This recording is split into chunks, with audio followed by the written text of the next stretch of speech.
સુરતના પલસાણા વિસ્તારમાં એક જ રાતમાં 6 જેટલા બંગલામાં ગરફોડ ચોરીનો મામલો સામે આવ્યો. પોલીસે આ ગુનામાં 5 આરોપીને ઝડપી પાડ્યા છે.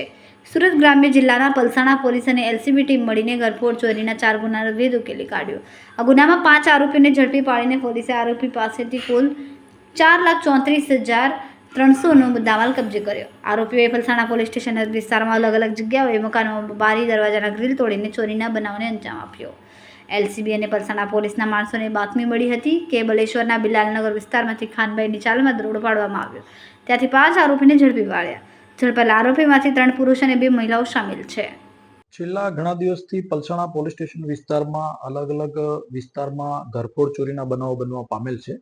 એ બાબતે સુરત ગ્રામ્ય પોલીસ અધિક્ષક સાહેબ તથા સુરત રેન્જ આઈજીપી સાહેબની કડક સૂચના અને માર્ગદર્શન હેઠળ સુરત ગ્રામ્ય પોલીસની ટીમો બનાવવામાં આવી હતી, જેની અંદર પલસાણા પોલીસ તથા એલસીબી, પહેલો ફલો અને એસઓજી આ તમામ માણસોની અલગ અલગ ટીમો બનાવી અલગ અલગ દિશામાં વર્કઆઉટ શરૂ કરવામાં આવ્યું હતું. જે વર્કઆઉટમાં ટેકનિકલ સોર્સ અને હ્યુમન સોર્સનો ઉપયોગ કરી અને આજ રોજ આ ટીમોએ અલગ અલગ 4 ઘરફોડ ચોરીઓના આરોપીઓ મુદ્દામાલ સાથે પકડી પાડેલ છે. જેની અંદર પલસાણા પોસ્ટે વિસ્તારમાં અલગ અલગ 4 જગ્યાએ જે ચોરી થઈ છે એની અંદર કુલ 4,34,300 રૂપિયાનો મુદ્દામાલ આરોપીઓના ઘરેથી આ ટીમોએ રિકવર કરેલો છે.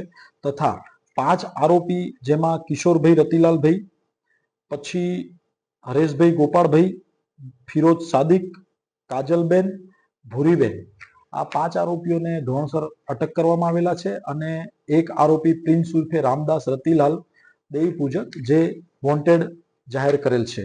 અને આ દિશામાં હાલ આગળ તપાસ જારી છે.